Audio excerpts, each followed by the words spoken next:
Está no ar mais um episódio Mulher Pode, um podcast feito pelo PL Mulher, para incentivar a participação das mulheres na política, para trazer as vereadoras, as prefeitas, as vice-prefeitas do PL e também especialistas em diversas áreas para a gente discutir temas que são importantes na política, nas cidades, no estado e, é claro, no nosso país. Eu sou a Rosana Vale, sou PL Mulher, presidente do PL Mulher no estado de São Paulo. É meu segundo mandato como deputada federal e hoje estou aqui com duas mulheres que fazem um papel muito importante nas cidades onde elas atuam. Nós vamos falar hoje sobre adoção, um tema que é importante, que é relevante e que essas vereadoras que eu vou apresentar trabalham e são referência, porque tem histórias de vida relacionadas também com o tema adoção. Quem está aqui comigo é a Stephanie. A Stephanie é vereadora, primeiro mandato na cidade de Osasco, tem uma história linda, fez uma campanha relâmpago em menos de 15 dias. Ela é filha da vereadora, que é tradicional, que faleceu em 2024, que tinha 5 mandatos, que foi uma mulher muito forte no PL, que é a Ana Paula Rossi. E a Stephanie tem a ver com a adoção, porque foi também adotada pela Ana Paula e viveu e cresceu nesse meio político. Você vai falar muito com a gente hoje, contar a sua história e vamos conversar também, o nosso podcast vai bater um papo também com a doutora Carol Amaro, que é vereadora na cidade de Cedral, uma cidade que tem em torno de 13 mil habitantes. A doutora Carol tem uma história muito linda também que envolve adoção e que a gente vai contar agora aqui no nosso podcast Mulher Pode. Sejam muito bem-vindas, vamos falar para a população, falar para as mulheres e nesse bate-papo vamos mostrar por que é tão importante que as mulheres participem e atuem na política. Stephanie, como foi essa campanha relâmpago que você enfrentou aí em 15 dias e hoje como está sendo a sua experiência como vereadora na cidade de Osasco? Primeiramente, eu quero agradecer pelo convite do podcast. Foi uma campanha muito emocionante, né, pra gente. Apesar da tristeza com a perda da minha mãe, nós nos fortalecemos através de Deus principalmente, mas do carinho das pessoas, porque o meu avô fez um trabalho incrível com Osasco, né? A gente fala que o meu avô chegou em Osasco quando era terra, então foi muito emocionante receber o carinho das pessoas. Então foi o que nos fortaleceu para continuar a campanha. E eu venho fazendo esse trabalho em homenagem principalmente à minha mãe, que eu já acompanhava o trabalho dela desde pequena. Então, na Câmara Municipal, todo mundo me conhece desde pequena. Na Secretaria de Educação, na Assistência Social. Então, eu venho fazendo um trabalho em homenagem a ela, mas também construindo o meu legado, né? A gente não pode esquecer. Eu falo que se eu fosse um pouco da minha mãe, para mim, metade já está ótimo. Mas também criando o meu legado e a minha identidade. Com certeza, sua mãe está te olhando e está orgulhosa do trabalho que você já vem fazendo nesses meses, honrando o nome da família, o nome dela e de todas as mulheres. Obrigada. Eu vou falar também com a doutora Carol, que é vereadora. Primeiro, segundo, terceiro mandato, está estreando na política ou não? Conta pra gente, doutora. Muito obrigada pelo convite, muito bom e muito emocionante estar aqui hoje falando sobre o tema adoção. É meu primeiro mandato na cidade de Cedral. Eu sou nascida em Jales e meus filhos eu adotei em Cuiabá e Cedral me acolheu meus filhos e a minha família. Então eu devo essa devolução, né, para Cedral e pretendo continuar fazendo aí um mandato glorioso. A vereadora Carol, ela tem 3 filhos adotivos. Isso, né? Isso Qual mesmo. foi a história da adoção na sua vida? Como começou? Eu namorava já fazia 5 anos e eu sabia que eu não podia ter filhos e nós moramos em Cuiabá. Eu falo que Cuiabá para mim foi um encontro, foi um divisor de águas assim. Eu saí da vida de solteira, comecei a vida, né, morando junto com meu marido. A gente já namorava fazia 5 anos. E 7 anos depois, a gente resolveu, depois de 2 tratamentos, nós resolvemos, como não deram certo, ele falou, então você pode ir atrás da documentação, que a gente sabe que a adoção é um pouco burocrático. É. Aí eu fui. A gente já estava junto fazia 10 anos e eu fui atrás da Promotoria da Infância e da Juventude. Lá no Mato Grosso eles fazem um trabalho bem legal. Antes da habilitação eles fazem um trabalho que é conhecido por uma ONG lá que chama Ampara, a Associação dos Pais Adotivos. É liderado aí pela Linda Cir, que também é mãe adotiva de 3 filhos. E o Estado lá apoia bastante a família adotiva. E depois desse encontro lá, né, que nós fizemos um encontro de 4 semanas, promovido pela Ampara, que chama pré-adoção, a juíza liberou uma visita numa escola que antigamente era orfanato, né, mas em Cuiabá não era orfanato lá, esqueci o nome. O nome não importa, a história é mais importante. Aí, e no dia ela liberou, na época tinha 200 crianças institucionalizadas. E nós fomos, meu marido falou assim, ele não queria ir no começo, porque as crianças que a gente poderia estar visitando seriam as crianças acima de 7 anos, né? Geralmente grupo de irmãos, que eles colocam como inadotáveis, né? Porque geralmente os casais eles querem uma criança só. Uma criança ou abaixo de 5 anos. E aí a gente conheceu. Então foi uma adoção tardia. A nossa primeira adoção foi dupla e tardia. E aí nós conhecemos nós somos em 40 casais mais ou menos. Dali a gente conheceu a Vitória e a Sara. A Vitória tinha 7 anos e a Sara tinha 12. E de imediato eu falo que é uma coisa de alma mesmo. Porque quando a gente viu as meninas, nós nem conversamos, não era aquele perfil que a gente tinha colocado na ficha da assistente social, porque você tem que colocar um perfil quando você entra para a habilitação da adoção. E nós fomos levados para uma sala com os outros proponentes, né? E aí uma senhora falou que tinha interesse na Sara, na minha mais velha. Aí eu entrei no carro, nós fomos embora, a gente nem falou nada ali na hora, porque tinha que decidir na hora para poder dar andamento na papelada com a juíza. Aí eu comentei com meu marido, nossa, eu não acredito, ela escolheu sabendo que tinha uma irmã, né?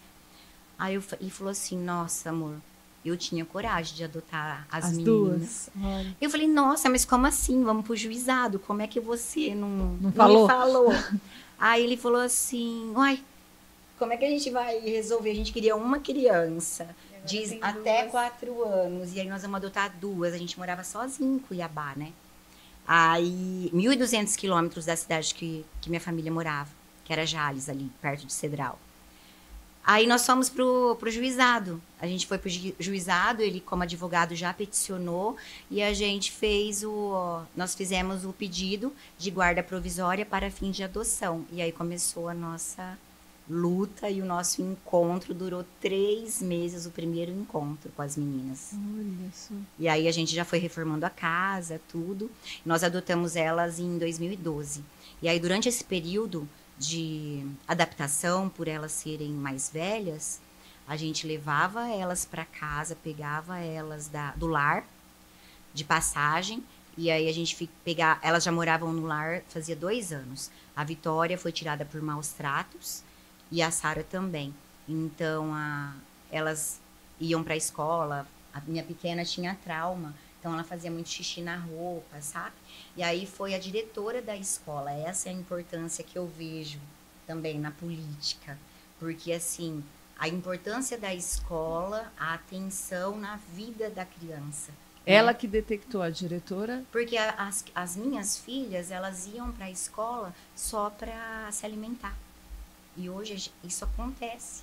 Né? Hoje isso ainda acontece. É mais comum do que a gente imagina. E aí houve a denúncia no Conselho Tutelar. E foi aonde elas foram levadas para o lar. Aí foi feita uma investigação e aí... Mas a destituição, em regra, por lei, ela tem que demorar 90 dias.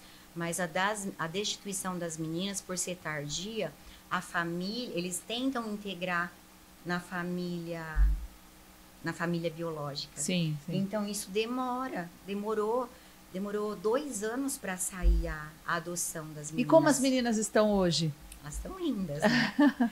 A Sara hoje está com 24 anos. Olha que história bonita. E a Vitória está com 19 anos. E aí teve uma outra adoção. Teve. 5 anos depois, como nós fizemos uma adoção tardia, nós continuamos na fila, né, da adoção. Então, nós continuamos habilitados e aí nós recebemos uma ligação para conhecer uma criança de 7 meses, que aí era o Miguel. E hoje ele está com 7 anos. Olha que delícia, que história bonita. E olha só o papel hoje que ela tem na política como vereadora da cidade, de estar ali liderando também, né, a sociedade, tocando nessa questão importante que é a questão da adoção, trabalhando pelas crianças, pela educação. Parabéns pela sua história, pela sua iniciativa de se aventurar e ter coragem de enfrentar uma campanha política e estar hoje como vereadora da cidade. Meus parabéns. Stephanie também tem uma história muito linda que é relacionada à adoção. Conta pra gente, Stephanie. Bom, eu sou uma criança adotada, né? Fui uma criança adotada. Eu passei pelo sistema de abrigo de Osasco, fiquei até os 3 anos. A minha mãe, na época, era secretária de assistência social. E antes de eu chegar, ela adotou a minha irmã, já na barriga, né? E ela veio de Pariqueraçu, de uma outra família também. Hoje ela tem 28 anos, chegou recém-nascida em casa. E depois veio o meu irmão, Pedro, que foi de São Paulo, também recém-nascido. Hoje tem 23 anos, a mesma idade que eu. E depois, nesse processo de visita em abrigo, junto com meus irmãos, a minha mãe me conheceu. Eu falo que realmente... Foi amor à primeira vista. É um encontro de almas, né? E engraçado que eu era muito parecido com meu irmão. Muito mesmo. E na hora que ela foi embora, ela me confundiu com ele. Ela, vamos, Pedro, vamos embora. E ela me virou, era eu. E a minha irmã se apaixonou por mim, pediu muito que a minha mãe me adotasse. Ela explicou que não era fácil desse jeito. E depois desse primeiro encontro, ela começou o processo de adoção, que demorou muito. As pessoas não têm muita noção sobre isso. Demorou, acho que uns 2 anos aí. E quando ela conseguiu o processo de adoção ser finalizado, eu cheguei em casa com 3 anos, com alguns problemas de pele, de fralda, com alguns traumas realmente, porque como a gente fica num centro adotivo, são diversas crianças com várias idades diferentes. Então você tem aquele trauma de o funcionário nunca mais vai voltar e você se apega com ele. As roupas nunca mais vão voltar, você não... Então, quando eu cheguei... Você não tem nada seu, né? Parece que você não desenvolve essa sensação que é tão importante, né? Num bebê, numa criança, né? De pertencimento. E aí, quando eu cheguei a primeira vez em casa, eu lembro até hoje, eu recebi uma roupinha azul, um saltinho daquelas princesas, então eu não queria tirar para dormir, porque eu achava que nunca mais ia voltar. Mas a minha mãe, como ela era pedagoga, ela sempre foi desenvolvida nessa parte social com crianças. Ela foi desenvolvendo com psicólogo, neurologista. Você teve acompanhamento? Sim. E eu sou muito grata. E meu pai, ele super apoiou junto com a minha mãe. Porque a minha mãe, ela também teve um problema... Ela nasceu com um problema renal. Então, os rins delas não se desenvolveram.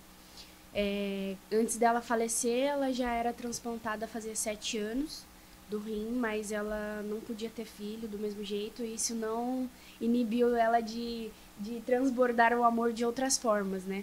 Então, ela não ficou triste por adotar, ela se sentiu, assim, realizada. E com um apego enorme. Então, somos três de família diferente.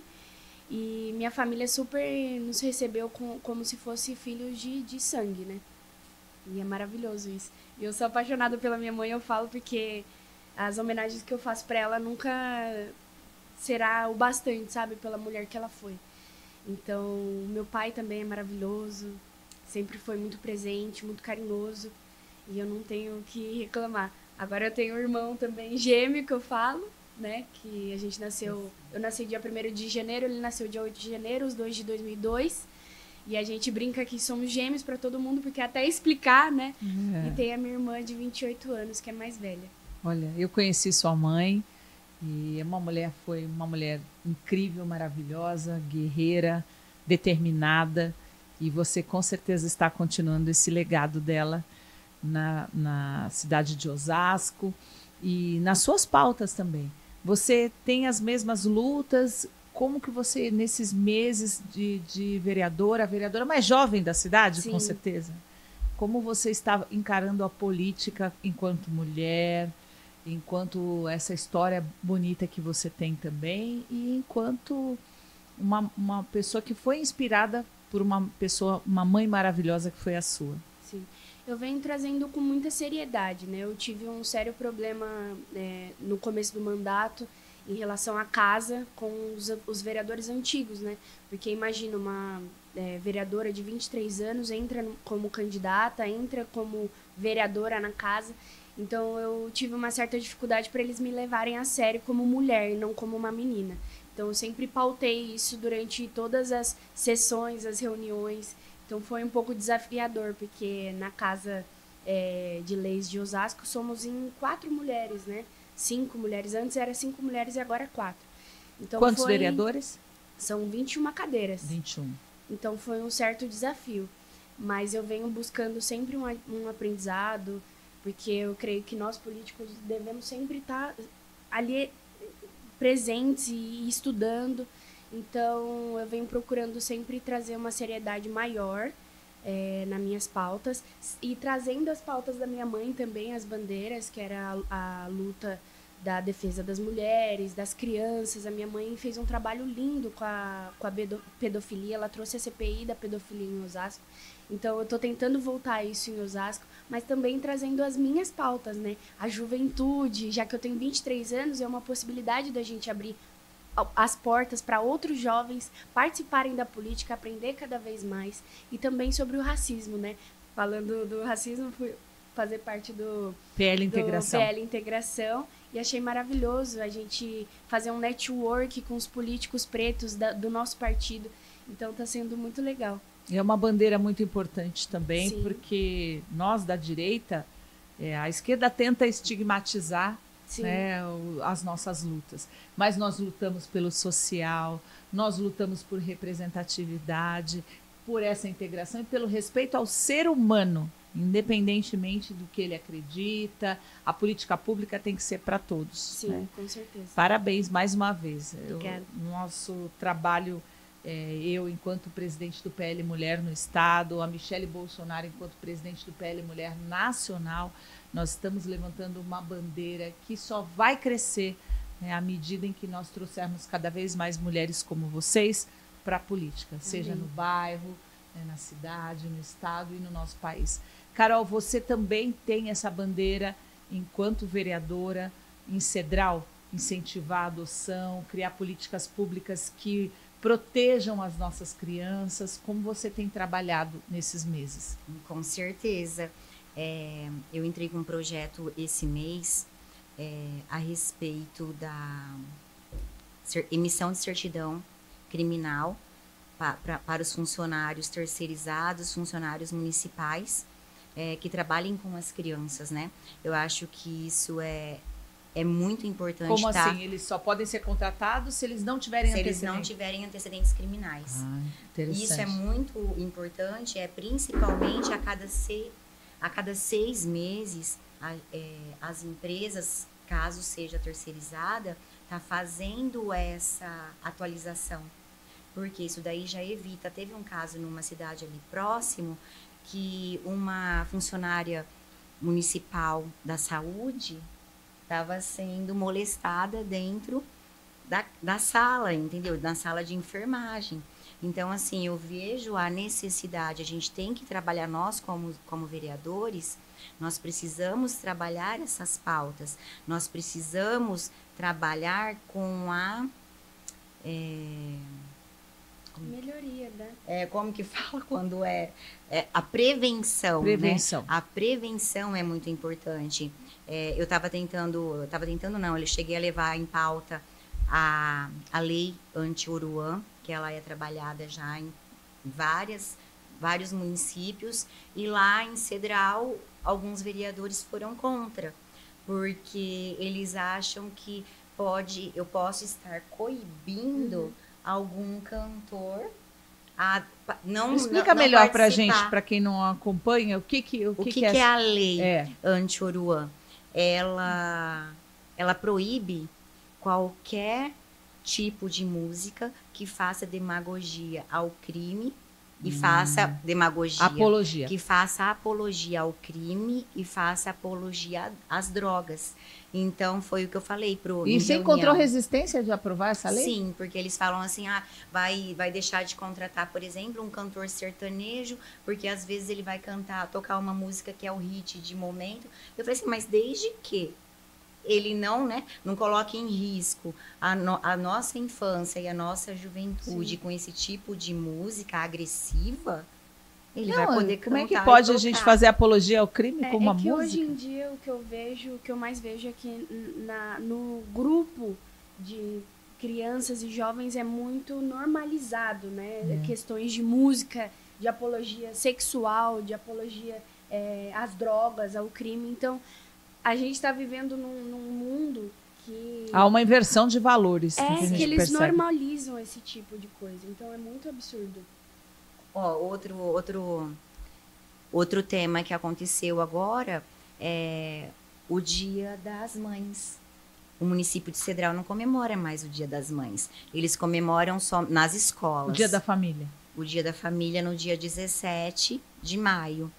Aí eu peguei, até li lá uma mensagem no plenário, porque eu falei assim, que hoje tem que estar tudo envolvido em algodão emocional, né? A gente tem que tomar um cuidado, porque uma figura tão importante quanto a mãe, hoje ela não pode ser aplaudida, ela não pode ver com emoção uma apresentação da criança, porque alguém ali na escola acha que não pode...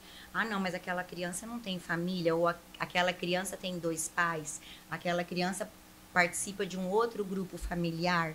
Então, que faça o Dia da Família, mas que não tire o Dia das Mães, né? Eu recebi mensagem de mães como eu, que fizeram tratamentos e não conseguiram engravidar, e por bênção divina, engravidou, então estava esperando essa data para ver o filho fazer uma apresentação. E ela falou assim, Carol, foi tirado da gente sem nenhuma audiência pública, sem chamar ninguém para conversar.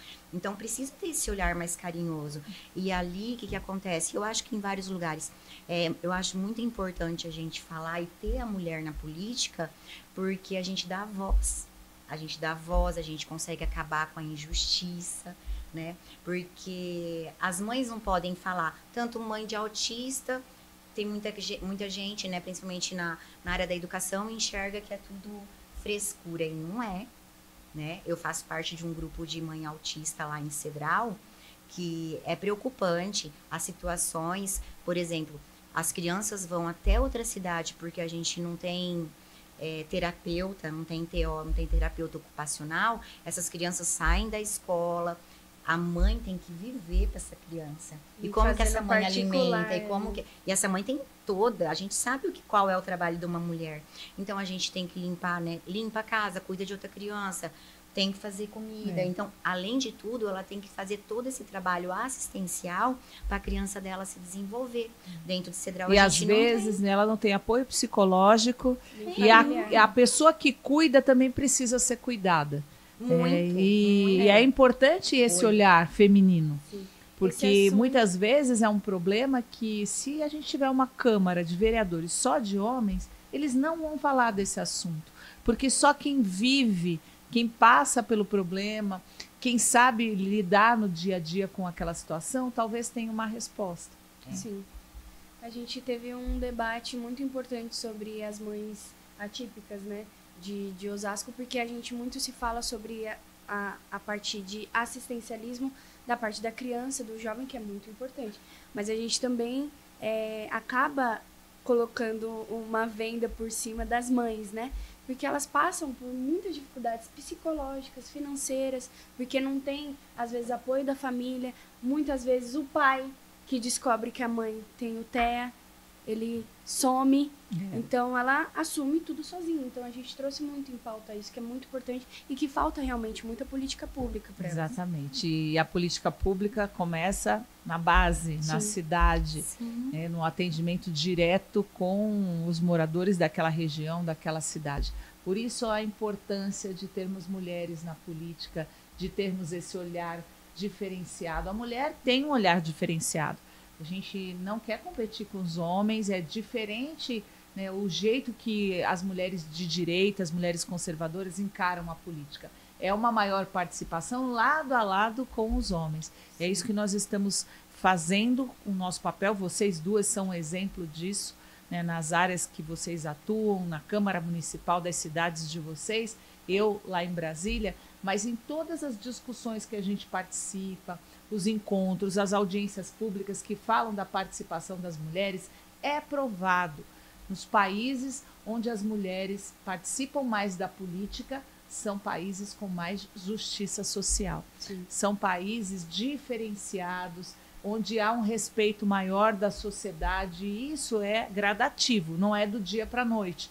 Nós estamos conseguindo, através de podcasts, de palestras, de cursos, com que as mulheres se interessem pela política mais do que antes, para que elas participem, ocupem esses espaços que são importantes, porque quando elas estiverem ocupando de forma mais igualitária, mais proporcional à população, porque a gente é mais da metade da população, com certeza a sociedade vai ter um grande avanço. E vocês são prova disso. Hoje nós estamos falando de adoção, mas poderíamos estar falando de diversos temas.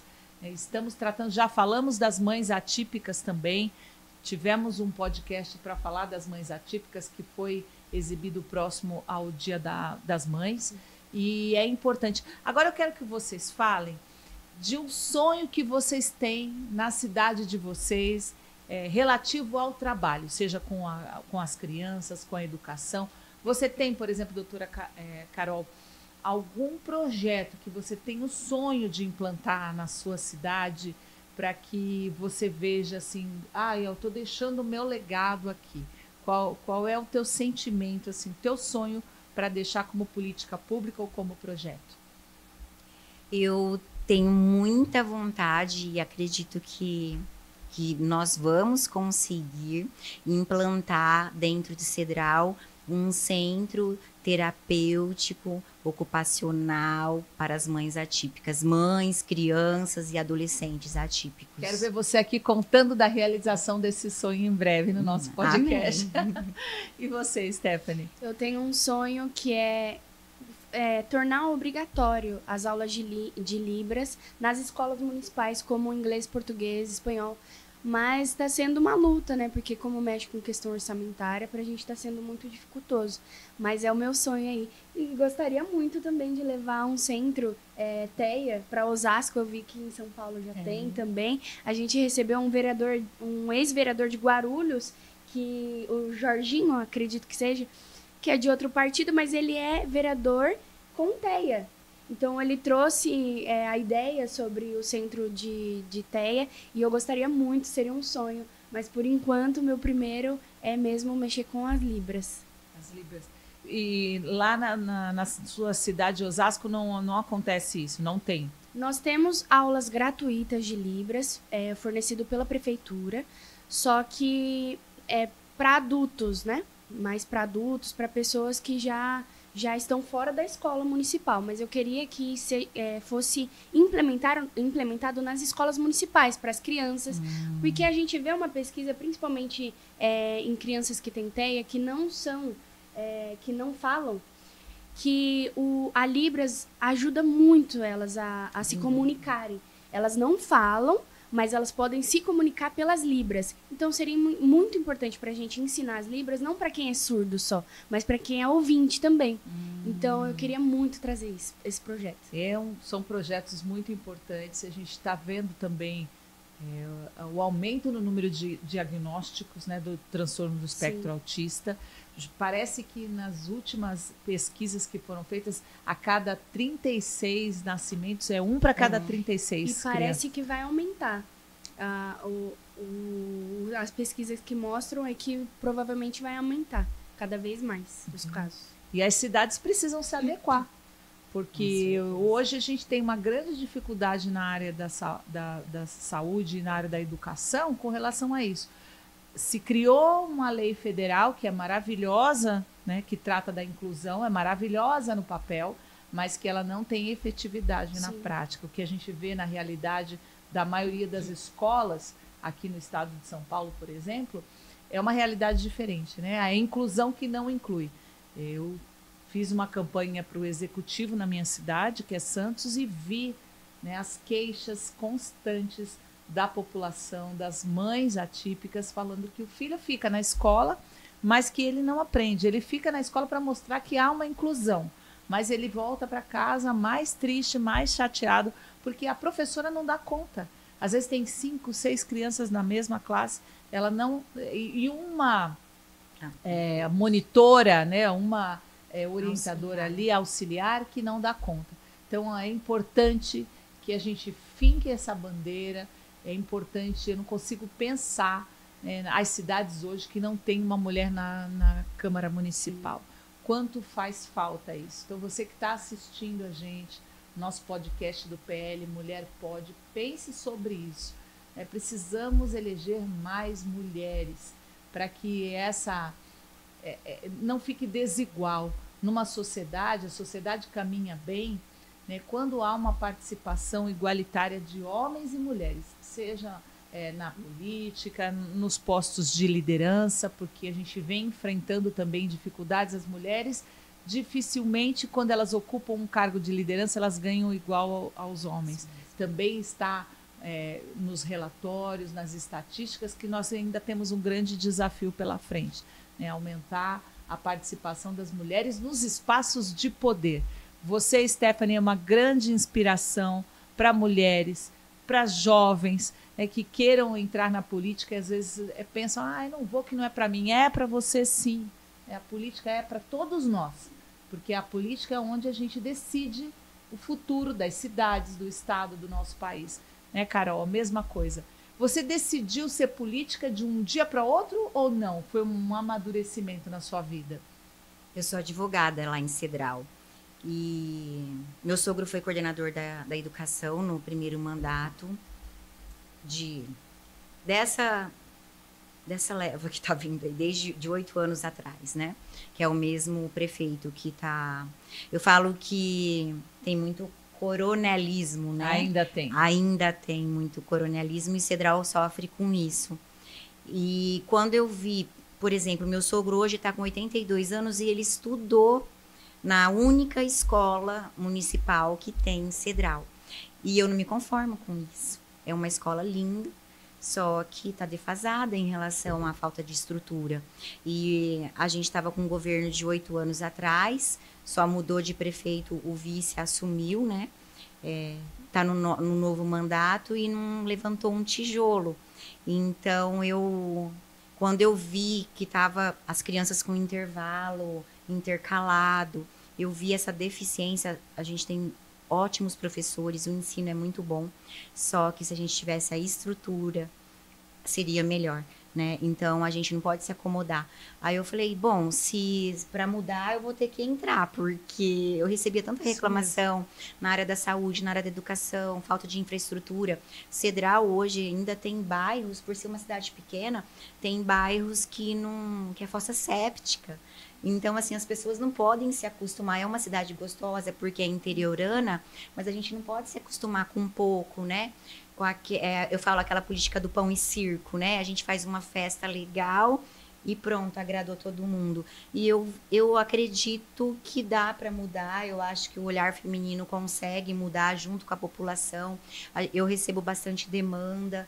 Eu faço o café com a vereadora toda terça-feira. Olha uma ideia ótima para as demais vereadoras do PL. Você recebe a comunidade e elas falam das situações. As pessoas me mandam, porque eu vou começar, ficou pronto o banner agora, então eu vou começar a fazer nas comunidades aos sábados, mas eu faço uma live pelo YouTube, no Instagram, né? Eu coloco lá e eu anuncio antes. Eu falo, ó, o café com a vereadora daqui a pouco. Terça-feira eu coloco às 8h30, né? Legal. Então, ali eu recebo na segunda-feira a gente tem sessão da Câmara. Então, na terça-feira, eu sempre tô falando o que eu fiz, as proposituras que eu coloquei. E ouvindo. E escutando a população. Isso mesmo. Legal. Stephanie, dá o seu recado também para a população de Osasco que votou em você, que acompanha seu trabalho, fala das suas redes sociais, para que as pessoas continuem acompanhando e aumente o número de seguidores nas suas redes. Eu queria agradecer primeiro a deputada pelo convite. É um prazer também estar conhecendo a vereadora Carol, um exemplo de mulher. E agradecer também a população de Osasco que vem me acompanhando, que vem lutando junto comigo. Nas minhas redes sociais eu mostro toda a minha rotina, não paro. Eu falo que eu sou muito imperativa, eu chego em casa às 11 horas da noite, chego na Câmara 8 horas da manhã para trabalhar. Agora a gente começou um evento que já era feito pela minha mãe. Antes a minha mãe tinha um projeto que chamava Brincando com a Ana Paula Rossi, onde ela ia nas comunidades fazer brincadeiras de ruas com as crianças e também ouvir as demandas da população. Então a gente acabou mudando o nome para Stephanie Rossi no seu bairro. Agora a gente vai para a 3ª edição em julho, fazer a festa julina para as criançadas aí. Então, estou mostrando aí nas redes sociais os meus projetos, também o que está dando certo e o que a gente pode mudar, porque se hoje a gente está fazendo política como mulher, é porque alguma coisa tem que avançar, né? Então, eu quero agradecer muito pelo apoio em Osasco, principalmente pelo meu avô e pela minha família. E também nas minhas redes sociais vocês podem me achar como Stephanie Rossi. Escreve um pouquinho diferente, mas eu tenho certeza que vocês vão conseguir achar. Muito obrigada. Tá certo. E o seu?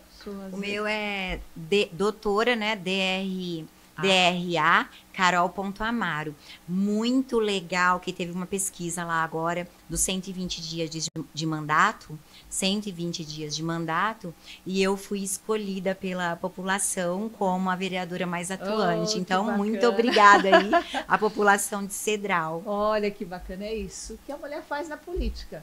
A mulher é transparente, a mulher é séria, a mulher trabalha, e é importante que a gente tenha cada vez mais mulheres na política para transformar a nossa sociedade. Quando uma sociedade está doente, que eu encaro a nossa sociedade hoje com sérios problemas, ela precisa da força da mulher. Sim. Um beijo para você que acompanhou o nosso podcast Mulher Pode, uma iniciativa do PL. O PL hoje, sem dúvida, é o partido que mais investe na participação das mulheres na política. Até a próxima.